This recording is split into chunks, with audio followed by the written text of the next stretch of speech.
Segunda Crônicas, capítulo 20.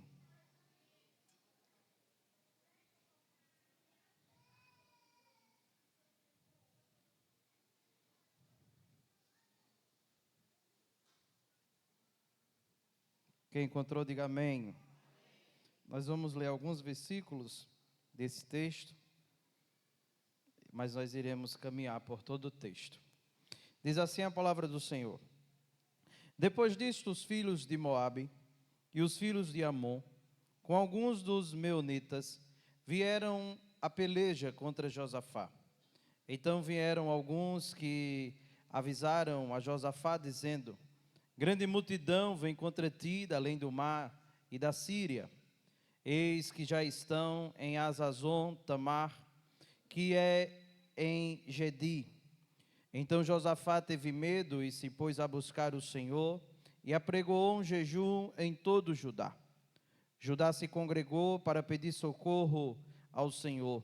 Também de todas as cidades de Judá veio gente para buscar o Senhor. Pôs-se Josafá em pé na congregação de Judá e de Jerusalém, na casa do Senhor, diante do pátio novo, e disse: Ah, Senhor, Deus de nossos pais, porventura não és tu Deus nos céus? Não és tu que dominas sobre todos os reinos dos povos? Na tua mão não está a força e o poder, e não há quem te possa resistir. Porventura, ó nosso Deus, não lançarás fora os moradores desta terra de diante do teu povo de Israel? E não adestes para sempre a posteridade de Abraão, teu amigo? Habitaram nela e nela edificaram um santuário ao teu nome, dizendo: Se algum mal nos sobrevier, espada por castigo, peste ou fome, nós nos apresentaremos diante desta casa e diante de ti, pois teu nome está nesta casa, e clamaremos a ti na nossa angústia, e tu nos ouvirás e livrarás. Versículo 12. Ah, nosso Deus, acaso não executarás tu o teu julgamento contra eles? Porque em nós não há força para resistirmos a essa grande multidão que vem contra nós. E não sabemos nós o que fazer, porém os nossos olhos estão postos em ti. Amém? Feche os olhos, irmãos, vamos orar mais uma vez. Pai bendito, nós louvamos o seu nome e engrandecemos o Senhor na beleza da sua santidade. E te pedimos nesse momento que o Senhor fale ao nosso coração, como já foi orado nesta noite, que a sua palavra, Senhor, vá e produza o resultado com o qual está sendo mandada, para a glória do seu nome, em nome de Jesus. Amém. Tome assento, irmãos. Zé, você põe só um pouquinho de retorno para mim aqui? Por favor, obrigado. Meus irmãos, 2 Crônicas 20 narra um momento crítico no reinado de Josafá, rei de Judá. Nesse período havia dois reis governando. Josafá estava governando sobre Judá e Acabe estava governando sobre Jerusalém, em Israel. E um grande exército formado por algumas nações ou alguns outros povos se levantaram contra o rei Josafá, e o texto vai nos dizer no versículo 1, se você puder olhar comigo, diz: Depois disto, os filhos de Moabe e os filhos de Amon, com alguns dos meunitas, vieram à peleja contra Josafá. E eles invadem Judá. E o texto vai nos dizer e nos mostrar que, humanamente falando, não havia nenhum tipo de saída. Então, esse é um capítulo, meus irmãos, que mostra uma batalha, se assim podemos dizer, não humana, mas uma batalha espiritual. E como Deus age quando o seu povo confia nele. É bem verdade que quando nós olhamos para esse texto, e se você olhar para o contexto, capítulo 18, 17, 18 e 19, e até o 20, nós vamos ver aqui esse rei aparecendo. Mas em nenhum outro lugar nas Escrituras nós temos nenhuma outra menção dele. E não fala de nenhum outro tipo de guerra, não fala de nenhum outro dos seus feitos, a não ser nesses capítulos, os 17 até o capítulo 20. E Josafá, ele aparece, e ele some aqui da história, mas ele nos traz algumas lições, e ao analisarmos o texto, nós podemos pensar e ver como Deus age no meio da humanidade para poder livrar o seu povo, para poder dar livramento aos seus filhos. Então eu gostaria de pensar hoje com os irmãos a respeito do Deus que livra seus filhos quando seus filhos confiam nele. Então, em primeiro lugar, nós precisamos ver aqui, do versículo 1 ao versículo 4, que havia uma ameaça inerente ali para aquele povo. Havia se levantado alguns grupos, algumas outras nações, alguns outros reis, e eles haviam se juntado e cogitado a derrota do povo de Deus. Eles queriam destruir Judá, eles queriam destruir a nação do Senhor, eles vieram também sobre a nação de Israel, e aí Josafá, ele se junta com o rei Acabe para poder defender o seu povo. Só que o interessante aqui, meus irmãos, é que é a reação deles, é a postura que eles têm diante daquele levante ou diante da adversidade que sobreveio sobre eles. Então, ao receber a notícia da invasão, Josafá, ele não põe sua confiança e estratégia. Todas as vezes que nós recebemos uma notícia ruim, ou todas as vezes que um exército recebe uma notícia de guerra, a primeira coisa que se faz é pensar em como vencer aquele inimigo. É ver se, muitas das vezes, nós temos a capacidade, ou o poder, ou a força, para poder resistir àquele inimigo que se levantou contra nós. E Josafá, ele tem essa postura, só que de uma forma diferente. Se levanta 3 grupos contra ele, mas aqui Josafá, ele age de maneira em que ele não busca soluções humanas, ele vai ao Senhor, ele se volta imediatamente para o Senhor, e não só se volta, como ele convoca toda a nação também para voltar o seu coração para o Senhor. Olha o versículo 2, diz: então vieram alguns que avisaram a Josafá, dizendo: grande multidão vem contra ti da além do mar, e da Síria, e eis que já estão em Azazon Tamar, que é em Gedi. Versículo 3 diz: então Josafá teve medo, e se pôs a buscar o Senhor, e apregoou um jejum em todo o Judá. Veja que interessante, a ameaça era verdadeira.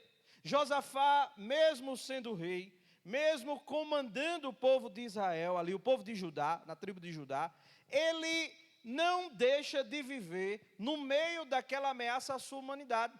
Porque o versículo 3 vai dizer: Josafá, quando ouviu essa notícia, ele teve o quê? Medo. Era um rei forte, era um rei que tinha soldados à sua disposição, era um rei que tinha condição. O rei de Israel estava ao lado dele, o ajudando, mas o texto vai dizer que Josafá teve medo. Então, meus irmãos, quando a luta vier, quando a adversidade vier, quando os inimigos vier, isso não significa que nós não possamos ter medo. Isso não significa que nós não possamos viver a nossa humanidade, porque às vezes as pessoas acham que crente, ele deixou de ser humano. As pessoas olham para os crentes e acham que porque o crente aceitou Jesus, ele não pode chorar, ele não pode adoecer, o crente não pode passar por adversidade, o crente não pode ter depressão, o crente não pode passar por nenhum tipo de luta. Por quê? Porque ele entregou a sua vida ao Senhor, mas não é isso que as Escrituras nos mostram. As Escrituras nos mostram que todos aqueles que confiaram no Senhor, em algum momento na sua vida, ou por vários momentos na sua vida, passaram por lutas e adversidades. Tiveram medo, choraram, queriam morrer, queriam desistir. Você olha para Jó, ele clama ao Senhor para que o mate, diante da dor e do sofrimento que ele estava enfrentando. Você olha para Elias entra numa depressão e se esconde numa caverna. Você olha para tantos santos de Deus do passado, os profetas que passaram, e nós vemos a fragilidade dele. Então, diante das ameaças, nós não deixamos de ser humanos. Diante das lutas, diante das angústias, diante das adversidades, a nossa humanidade, ela é inerente, ela existe, ela está lá.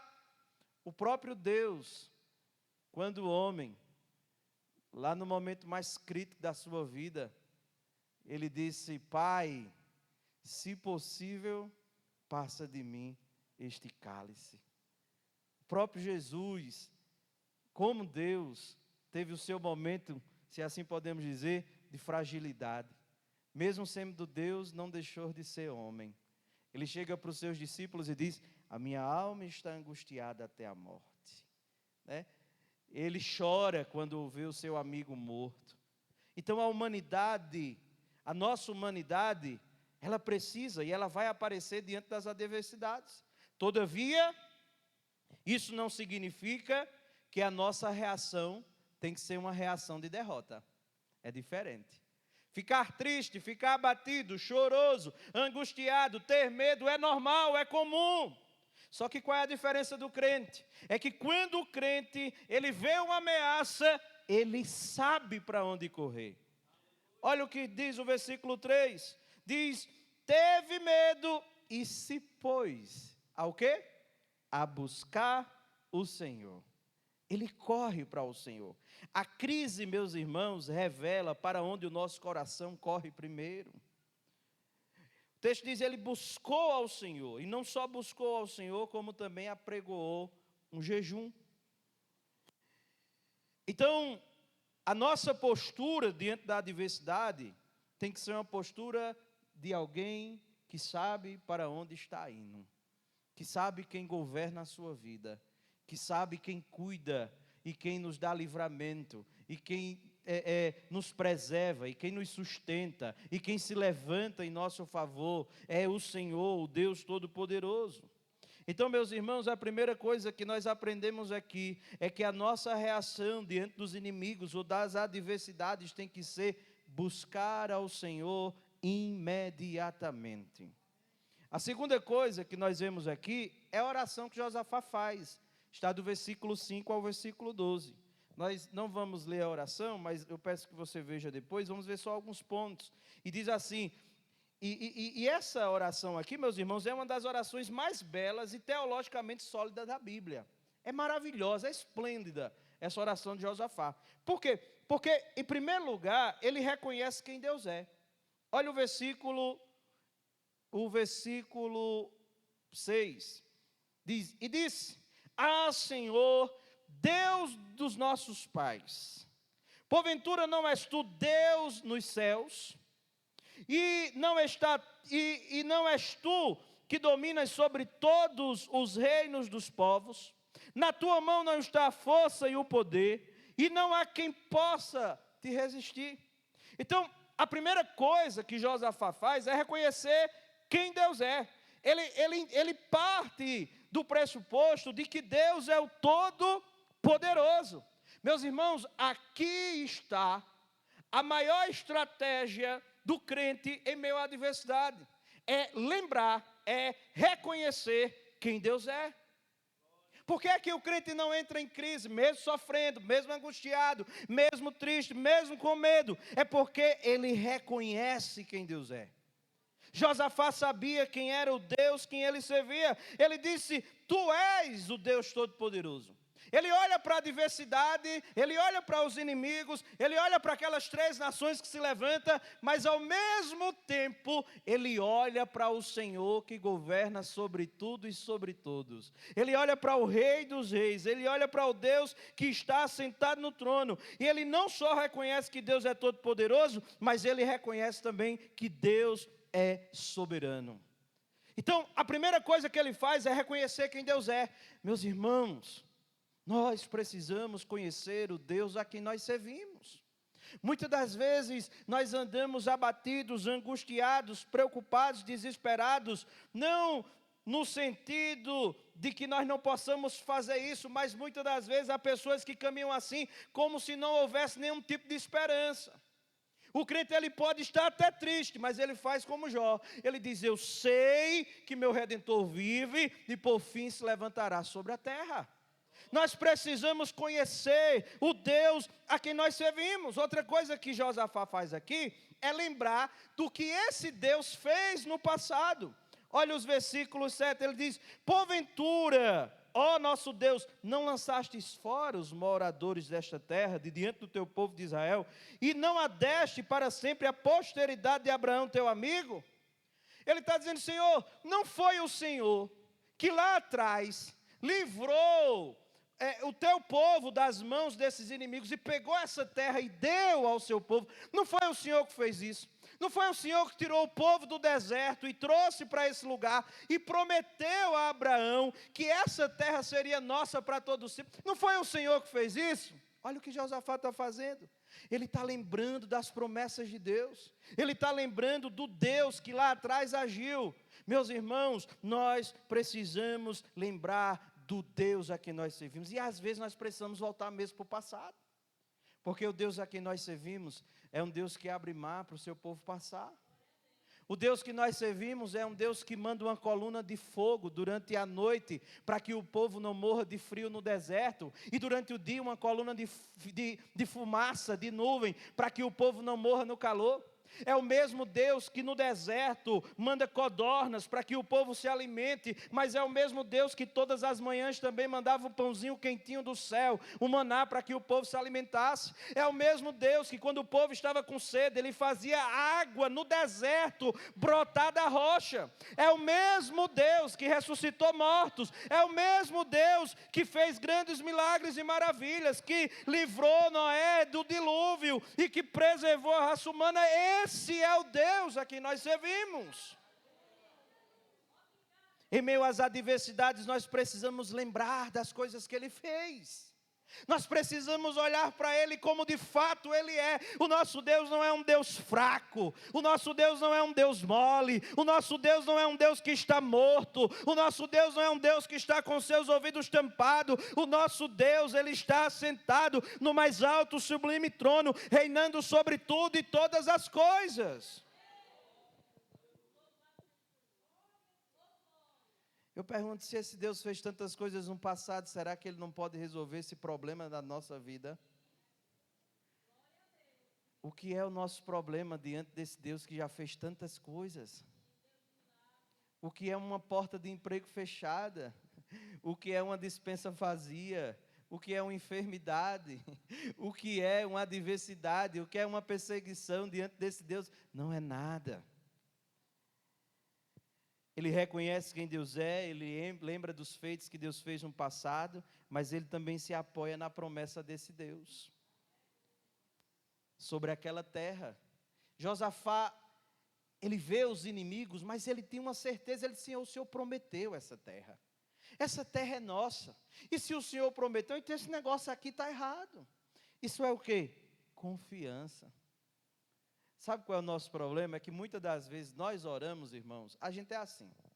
Nós oramos, estamos ali com um problema, nós oramos, apresentamos ao Senhor, e depois que nós oramos, nós saímos descrendo da oração que nós mesmos fizemos, e descrendo de que Deus pode atender aquela oração que nós fizemos. Mas Josafá, ele se apoia nas promessas de Deus. Ele lembra de que em nenhum momento Deus abandonou o seu povo e Deus cumpriu todas as coisas que prometeu, Diácono Sebastião. Mas existe outra coisa aqui que ele faz. Primeiro, ele reconhece quem Deus é. Ele lembra dos feitos deste Deus no passado. Ele lembra da promessa que Deus fez àquele povo. E, deixa eu abrir um parênteses aqui antes desse quarto ponto. Quando ele lembra das promessas que Deus fez àquele povo, meus irmãos, o cristianismo é a única religião do mundo, preste atenção, o cristianismo é a única religião do mundo que o final dos crentes já é um final de vitória, que o final do povo de Deus já é um final de vitória, e Deus faz questão de fazer isso, porque quando você pega as escrituras e vai para o livro de Apocalipse, o que é que diz no capítulo 21? Que diz: vi novo céu e nova terra, e diz que o Cordeiro, no capítulo 20, diz que o Cordeiro havia destruído o grande dragão. E ele viu uma nova noiva, ele viu um povo lá, separado, nesse novo céu, onde não há tristeza, onde não há angústia, onde não há doença, onde não há morte, onde não há separação. Ele diz, nesse céu, nesse novo lugar, que Deus preparou para o seu povo, é perfeito. Então, meus irmãos, nós somos o povo mais abençoado da face da terra, sabe por quê? Porque nós sabemos que o final da nossa vida já é um final de vitória. É por isso que o crente não se desespera. É por isso que a morte para o crente não é o fim, é apenas um começo de uma nova história. É apenas a capa de um grande livro que Deus preparou para que nós vivamos ao lado dele em toda a eternidade. Então, quando você estiver passando por angústia, quando você estiver passando por adversidade, quando você estiver triste, quando você estiver abatido, quando você estiver sem força, quando você estiver cansado, lembre-se da promessa que ele lhe fez. Não é o seu fim, essa luta não é o seu fim, essa luta não é para a sua derrota, mas existe um fim de vitória ao lado do Senhor para todos aqueles que creem nele. Mas aí vem a quarta coisa, ele reconhece quem Deus é, ele lembra dos feitos do Senhor, ele se apoia nas promessas do Senhor, mas ele também confessa a sua impotência. Olha o versículo 12, ele diz, nosso Deus, acaso não executarás tu teu julgamento contra eles? Porque em nós não há força para resistirmos a essa grande multidão que vem contra nós. E não sabemos nós o que fazer, porém os nossos olhos estão postos em ti. Ele diz, não sabemos o que fazer, não sabemos. Meus irmãos, o desespero santo, ou o desespero do santo, produz dependência total de Deus. Josafá diz, Senhor, não há força em nós para resistirmos a essa grande multidão. E aí, quando eu falei lá no começo, meus irmãos, não é pecado ser fraco. Não é pecado sentir fraqueza. Josafá está dizendo aqui, somos incapazes. Ele não olha para a multidão do exército, ele não olha para as armaduras, não. Ele olha para a sua impotência. Ele está ali impotente. Ele não sabe mais o que fazer. Deixa eu lhe perguntar, será que você já teve algum momento assim na sua vida? Em que você não se sentiu impotente? Você olha o mar bravio de um lado, o mar bravio de outro, olha para frente e vê fogo, olha para trás e vê mais fogo, é perseguição, é para onde você olha, parece que quando termina um problema, vem outro problema, aí o outro problema só espera um terminar para poder vir outro. Será que você não já passou por um momento assim na sua vida? Que você diz, Senhor, eu não consigo mais. Senhor, eu não tenho mais força. Senhor, eu já fiz de tudo. Senhor, eu não sei mais o que fazer. É isso que Josafá está fazendo. Ele está reconhecendo a sua impotência. E, meus irmãos, isso é maravilhoso. Sabe por quê? Porque Paulo, lá na frente, ele vai dizer, quando sou fraco, aí é que eu sou forte. Por quê? Porque quando nós reconhecemos a nossa impotência, nós olhamos para o Deus que pode todas as coisas. O problema é a gente estar se sentindo forte o tempo todo. Porque se eu estou forte, eu vou precisar de Deus para quê? Se eu posso vencer, se tudo vai bem, eu preciso de Deus para quê? Mas, meus irmãos, na nossa impotência, quem aparece não somos nós, é o Senhor. É o Senhor quem aparece. E quando nós reconhecemos quem Deus é, quando nós lembramos do que Ele fez no passado, quando nós nos apoiamos na promessa dEle, quando nós reconhecemos a nossa incapacidade, Deus nos responde. Olha o versículo 13, ao versículo 17, diz assim, primeiro Deus chega e diz, todo Judá estava em pé diante do Senhor, como também suas crianças e as suas mulheres e seus filhos.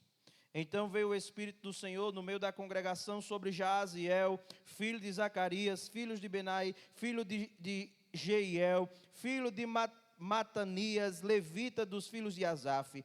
E disse, dai ouvidos todo Judá, e vós, moradores de Jerusalém, e tu, ó rei Josafá, ao que vos diz o Senhor. Não temais, nem vos assusteis, por causa desta grande multidão, pois a peleja não é vossa, mas de Deus. Amanhã descereis contra eles, e eis que sobem pela ladeira de Ziz, encontrá-los-eis no fim do vale, defronte do deserto de Jeruel. Neste encontro não tereis de pelejar, tomai posição, ficai parados e vede o salvamento que o Senhor vos dará. Ó Judá e Jerusalém, não temais, nem vos assusteis, amanhã saireis ao encontro, porque o Senhor é convosco. A luta estava lá, a adversidade estava lá, a perseguição estava lá. Josafá corre ao Senhor, Josafá se coloca na dependência do Senhor, ele ora ao Senhor e o Senhor responde. Meus irmãos, quando nós nos colocamos na dependência de Deus, o Espírito Santo, ele vem. Deus vem e Deus fala com o seu povo. E por meio de Jaziel, Deus fala e ele diz, ó, não temais, não temas. Parece algo esquisito, né? Você olha para um lado, só vê inimigo, olha para o outro, só vê inimigo, parece que não tem solução, é um túnel sem luz, né? Você só vê a escuridão. Aí Deus aparece e diz, não temas. É difícil você olhar para a luta e tranquilizar o seu coração e dizer, Senhor, o que é que o Senhor está dizendo aí? O Senhor não está vendo não essas coisas? Mas é isso que Josafá faz. Deus aparece e parece que pede algo impossível a ele. Deus diz, não temas. Josafá, não tenha medo. Depois Deus diz, ó, a batalha não é vossa. Não é vossa, a batalha é minha. A batalha é minha. Agora, por que o Senhor tomou a frente? Porque Josafá confiou nele. Josafá não lutou. Josafá foi diretamente ao Senhor. E quando Josafá se colocou na disposição de Deus, o próprio Deus assumiu a responsabilidade. E aí Deus olha para ele e diz, olha, o que é que você vai fazer? Fique em pé. Olha o versículo 11. Vai dizer lá no finalzinho,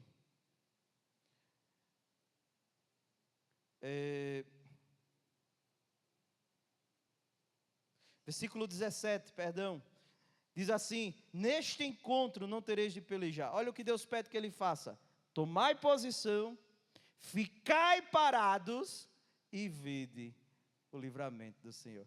Você imaginou o inimigo vir sobre você e Deus dizer, fique parado. Não faça nada não, deixa eu agir. Eu pergunto, é fácil? É fácil? Por quê? Por que não é fácil? Porque nós queremos fazer. Porque nós somos imediatistas. Porque quando Deus demora a nos responder, nós queremos fazer do nosso jeito. Nós oramos ao Senhor de manhã e já queremos que Ele nos responda, na hora. Mas a palavra do Senhor diz que Daniel estava orando um dia e passou 21 dias para que Deus respondesse. Não para que Deus respondesse a oração dele, mas para que o anjo descesse. Por quê? Deus atendeu no primeiro momento que Daniel orou. Mas o que foi que aconteceu? Estava havendo uma guerra espiritual. Se levantou um príncipe das trevas para lutar contra o anjo. Mas Deus já havia respondido. Às vezes, meus irmãos, nós precisamos aprender a esperar. Daniel esperou 21 dias orando e jejuando, aguardando a resposta de Deus. Mas a gente quer orar de manhã e já quer que Deus responda. A gente já quer que seja imediato. Muitas das vezes nós precisamos fazer isso que o Senhor está dizendo a Josafá. Pare, espere, veja, confie. Porque quando nós agimos no lugar de Deus, nós estamos dizendo que Deus é incapaz de fazer aquilo pelo qual nós oramos. A fé verdadeira, ela obedece antes de ver o milagre. Sabe o que é fé? É obedecer antes do milagre acontecer. Isso é fé. É saber que Deus vai fazer, é crer, é esperar, é confiar nele. Todos nós cremos na soberania de Deus. Todos nós sabemos que Deus é soberano, que Deus tem poder de fazer todas essas coisas, mas viver isso é muito desafiador. Não é fácil. Não é fácil. Por quê? Porque nós somos imediatistas. Deus só diz, fique parado, fique quietinho e espere que você vai ver o livramento. Mas aí vem uma quarta coisa. É que antes de Deus responder e antes da vitória, meus irmãos, existe a adoração. E eu acho interessante aqui que Deus não pede nada a Josafá, a não ser que ele fique quieto, que ele fique parado e que o povo aguarde e veja o livramento dele. Mas olha o que Josafá faz aqui, versículo 18. Então Josafá se prostrou com o rosto em terra, e todo o Judá e os moradores de Jerusalém também se prostraram perante o Senhor e adoraram. Dispuseram-se os levitas dos filhos dos coatitas e dos coreitas para louvarem o Senhor, Deus de Israel, em voz alta sobremaneira. Versículo 20 diz: pela manhã cedo se levantaram e saíram ao deserto de Tecoa. Ao saírem eles, pôs-se Josafá em pé e disse: ouve-me, ó Judá, e vós, moradores de Jerusalém, crede no Senhor vosso Deus e estareis seguros. Crede nos seus profetas e prosperareis. Versículo 21 diz: aconselhou-se com o povo e ordenou cantores para o Senhor, que vestidos de ornamentos sagrados e marchando à frente do exército, louvaram a Deus, dizendo: rendei graças ao Senhor, porque a sua misericórdia dura para sempre. Tendo eles começado a cantar e a dar louvores, pôs o Senhor emboscada contra os filhos de Amon e de Moabe e os do monte Seir, que vieram contra Judá e foram desbaratados. Olha que maravilha.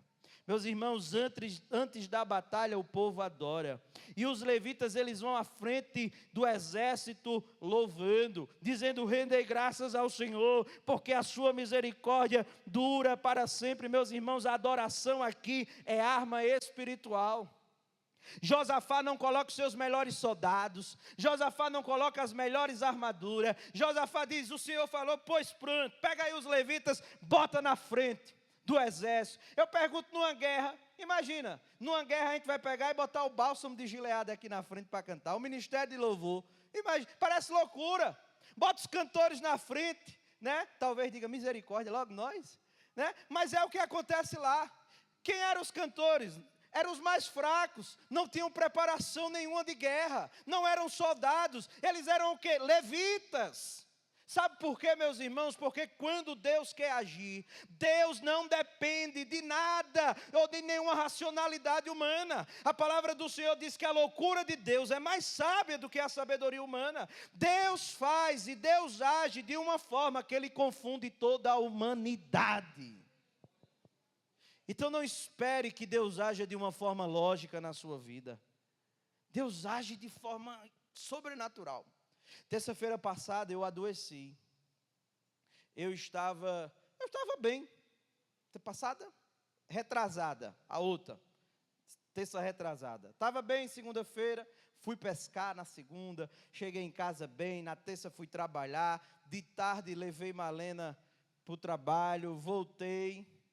Quando eu peguei Malena no trabalho, era por volta de 6 horas, comecei a sentir o corpo mole, fui levar ela para o Pilates. Depois que levei Malena para o Pilates, aí eu disse: eu estou sentindo que eu estou ficando com febre. Do nada, estava bem, estou sentindo um friozinho. Fiquei lá esperando ela sair do Pilates, voltei para casa, já chegamos em casa às 8 horas. Eu deitei no sofá, ali fiquei, arriei. Me deu diarreia, me deu febre, fiquei com 41,5 de febre. Eu disse: pega ali o termômetro para ver, eu estou sentindo que eu estou com febre. Quando eu botei o termômetro, 41,5. E só aumentava, estava 40, subiu para 41, depois 41,5, eu digo: tira, senão o negócio vai estar aumentando. Cada vez que eu boto está aumentando. Me deu uma dor no corpo, eu fiquei mole. E eu digo: eu não sei o que é isso, faz muito tempo que eu fui no hospital. Só fui no hospital para visitar os doentes mesmo, mas para me internar nunca. Não consegui andar de moto, eu disse: fica em casa, chamei meu cunhado foi comigo. Fui para o hospital, cheguei lá morrendo, querendo cair, ele me segurou, me sentei, fiz lá o negócio e me levaram lá para a salinha para tomar um monte de medicação. Botaram soro, me deram umas medicação. Eu fiquei lá sentado.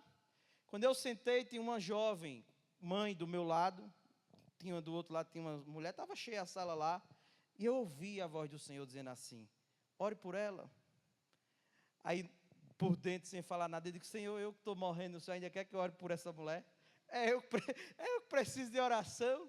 Aí eu fiquei quieto lá, né? Eu disse: isso deve ser coisa de... Porque crente, quando chega em todo canto, ele quer orar por todo mundo, né? Ele quer orar, ver doente. Ele está doente, vê os outros doentes, quer orar pelo doente, para que fique curado, né? E eu lá, e o Senhor dizendo: ore por ela. E eu digo: Senhor... Aí eu botei Deus à prova, né? Aí eu digo: Senhor, se for o Senhor, eu quero que ela peça para que eu ore por ela. Aí, e nada. Aí eu comecei, aí baixinho, me veio uma música, e eu comecei a cantar bem baixinho, só para eu ouvir. Eu disse: eu não vou orar não, mas eu vou cantar aqui. Aí eu comecei: além do rio azul, as ruas são de ouro e de cristais, ali tudo é vida, ali tudo é... Parecia que eu fiquei cantando. Menino, quando eu comecei a cantar, essa menina se derramou, começou a chorar dentro do quarto. Eu digo: agora sim. E o Senhor dizendo: ore por ela. Eu digo: Senhor, se fosse eu quero que ela peça para que eu orar por ela. Aí eu fui aumentando, Betinho, eu fui aumentando. Quanto mais eu aumentava, mais essa mulher chorava. E o povo tudo olhando, e eu aumentando. E quanto mais eu aumentava, é a mulher chorando. Aí eu terminei de cantar. Aí parece que chamaram ela para tirar o raio-x do filho dela. Quando ela se levantou, o Senhor disse: você tem que orar. Eu disse: deixa eu orar por você e para o seu bebê. Pronto. Quando eu disse: deixa eu orar por você e para o seu bebê, essa mulher... ela apontou para mim e ficou assim... Ela disse: eu sei que Deus está aqui. Porque eu estava aqui, enquanto você estava cantando, eu estava orando, dizendo: Senhor, que Ele ore por mim, pelo meu filho. Eu orei por ela, se você crê ou não, o problema é seu. Meu soro estava na metade, Diácono Deca. Estava na metade. Eu comecei a orar por essa mulher. Quando eu terminei de orar por essa mulher, meu soro acabou. Minha febre passou, minha diarreia passou, minha dor no corpo passou. Tudo passou. Eu olhei para o meu cunhado lá e eu disse: eu estou curado, estou bem. E voltei para casa. Tomei água de coco que Malena tinha comprado com força, que a Dilma levou também no outro dia. Quem tomou água de coco foi eu, achando que foi bom. Mas veja o que Deus fez. Porque se eu não tivesse adoecido, eu não teria ido para aquele hospital. Às vezes, meus irmãos, Deus faz coisas que nós não entendemos. Até se preciso for, colocar enfermidade em nós, ou permitir com que ela venha, para que outra pessoa seja abençoada e receba a sua palavra. Então Deus não age de uma forma lógica e humana. No outro dia eu estava bonzinho, no mesmo dia, estava bonzinho. Foi só orar pela mulher, eu disse: se soubesse tinha vindo antes. Né? Se soubesse tinha vindo antes, mas não fui. Por quê? Porque Deus às vezes também quer trabalhar conosco em meio à adversidade. Deus quer trabalhar conosco em meio às lutas. Quando o exército se levantou, se você ler o capítulo 18 ou os capítulos anteriores, 17, você vai ver que a nação estava corrompida. Você vai ver que havia altares a outros deuses. O povo de Israel havia abandonado a adoração ao Senhor. Deus não estava mais reinando sobre aquele povo. Por isso Deus permitiu que os exércitos se levantassem. Para quê? Para que Deus trabalhasse na vida do seu povo. Para que Deus trouxesse aquele povo de volta à sua presença. E quando Deus age, meus irmãos, nós precisamos entender que até em meio às adversidades Ele está no controle de todas as coisas. E a sua palavra diz que todas as coisas cooperam para o bem daqueles que amam a Ele, até as coisas ruins. Isso vai cooperar para o seu bem. Está doendo? Vai cooperar para o seu bem. Você está angustiado? Vai cooperar para o seu bem. Você está sem força? Vai cooperar para o seu bem, porque nós servimos a um Deus todo-poderoso. Mas nós precisamos louvar, precisamos cantar. Queria convidar os músicos aqui à frente. Tamires, vem para cá. Precisamos cantar em meio à adversidade. Precisamos cantar em meio à angústia. Precisamos louvar em meio à dor. Está doendo, está sendo angustiante, está. Mas nós renderemos graças a Ele. E quanto mais eles louvavam, olha o que o texto vai dizer. o Senhor deu vitória, versículo 22 ao versículo 30. Diz que quando começaram a louvar, o Senhor pôs emboscada contra os inimigos, que se destruíram uns aos outros. Eles não precisaram fazer nada, Jadeus. Eles só estavam cantando. E Deus fez com que os inimigos começassem a se matar um entre os outros lá. A batalha foi vencida pela fé, Paulo. Pela fé.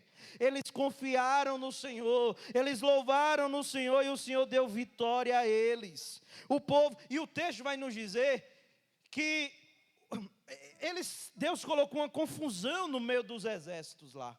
E quando eles chegaram lá, não havia resistido ninguém. E eu estava estudando aqui, eu estava lendo e me admirei, porque o texto diz, não sobrou um sequer. Olha o versículo